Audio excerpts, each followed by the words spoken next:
internet. So you couldn't have Liu Kai. You couldn't have somebody expressing his views on the internet. It didn't exist. We have 200,000 people following the U.S. Embassy, following my page, or the embassy or consulate pages every day. And those 200,000 people, I read these comments all the time. Young people in Vietnam are not afraid to say what they think. And they say it on the internet every day. And young people in Vietnam have great hopes for their future. And when they think hopefully about their future, they don't think about a closer relationship with China. They think about us. They look to us with hope. And that frightens me a little bit because their expectations are so high that the U.S. can do anything to make Vietnam move in the right direction.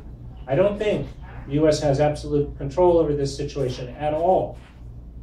I think that there are ways that we could let those young people down. But I don't want to let them down.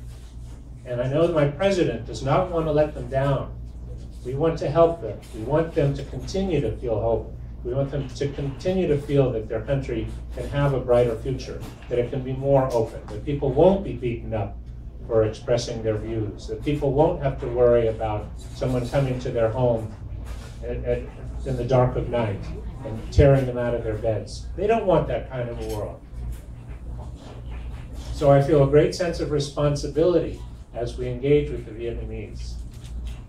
And we engage with the government and try to press them in this direction.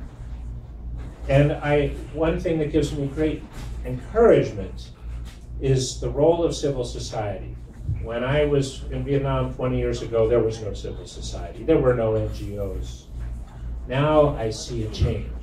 There are environmental groups. There are groups that are formed around the topic of disabilities and health.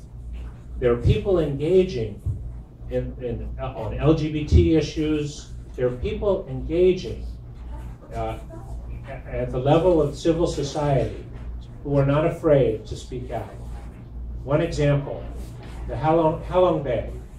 Halong Bay is a beautiful place. It's threatened by environmental devastation. There's now an alliance of NGOs, private sector, and government officials.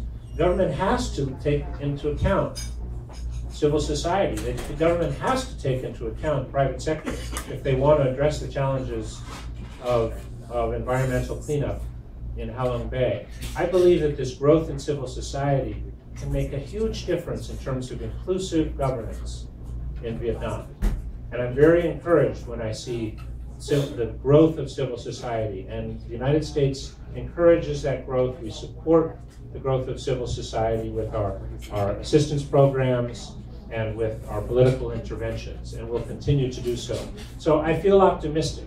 I feel there's an opportunity before us to develop a partnership that's long-lasting and meaningful. And I know we won't fix every problem. I know it will seem slow sometimes, and it'll be frustrating sometimes, but we have to try.